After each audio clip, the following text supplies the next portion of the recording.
সমগ্ৰ পৃথিৱীবাসীৰ দৰ্প চূৰ্ণ কৰি কোভিড মহামাৰীৰ কৰাল গ্ৰাসে আৱৰি ধৰা ক'লা বিভীষিকাময় সময়ৰ স্মৃতিবোৰে আমাক সততেই আমনি কৰে।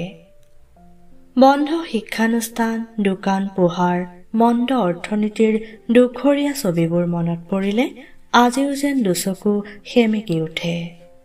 এই স্মৃতিবোৰকে সাৰথি কৰি তথা সমূহ কোভিড যোদ্ধালৈ শ্ৰদ্ধা নিবেদন কৰি ভিন্ন ৰসৰ কবিৰূপে খ্যাত শ্ৰীযুত মনোজ কুমাৰ শৰ্মাদেৱে ৰচনা কৰা এটি সুন্দৰ কবিতা আজি আবৃত্তি কৰিবলৈ লৈছো। কবিতাৰ শিৰোনাম কৰোনাৰ হ'ল ঠেক। অচিন্তা আহিছে পুৱাই লেকেচিয়াই, সুধিলো কি হ'ল বুলি, হাফ ব্ৰেক মাৰি ওচৰলৈ আহি কৈ গ'ল সকলো খুলি।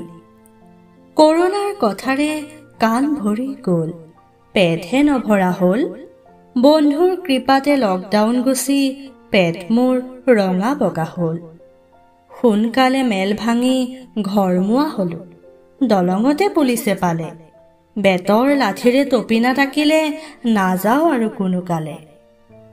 কণপোনা মোৰ দশমত পঢ়ে, কৰোনা বন্ধ লৈ ঘৰত, পঢ়াৰ মাজতে খেলা ধূলাৰ আশা পুহি ৰাখিছিল মনত।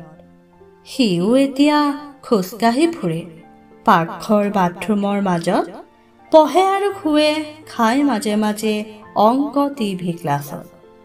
শ্ৰীমতী মোৰ কৰোনাৰে ভৰা, সাৰা মচা ৰন্ধা বঢ়া, মোৰ বাবে তেওঁ কৰ্ম বীৰাংগনা, যেন পকা লুৰে গঢ়া। এবাৰ গৈ দেখিলেও শ্ৰীমতী আছে মোবাইল লৈ বিচনাত শুই, মোক দেখি মোবাইল লুকুৱাই থলে কাৰণ নুবুজিলো মই। সুধিলো জগুৱাই বহু কষ্টেৰে মিছা টোপনি ভাঙি, মোবাইল লুকুৱাৰ কাৰণটোনো কি কোৱাচোন ভাঙি পাতি। হাঁহি এমুকুৰাৰে লাজ লাজ কৰি ক'লে পেটৰ কথা, আচলতে মই ডাংকুক মাৰো, কৰো তোমাৰ আধা।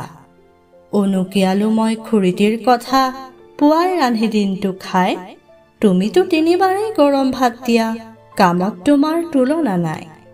জীয়ৰীয়েনো কিমান মোবাইল চাব কৰোনা বন্ধৰ মাজত, নিজ কামেৰি নানা প্ৰশ্ন সুধি গাৰু মোহাৰিছে খঙত। যদিও কৰোনাৰ চেগতে আছো মই পৰিয়ালৰ মৰমৰ মাজত, সকলো প্ৰশ্নৰে উত্তৰ দিব নোৱাৰি পৰি গৈছো হ'ল ঠেকত। ধন্যবাদ।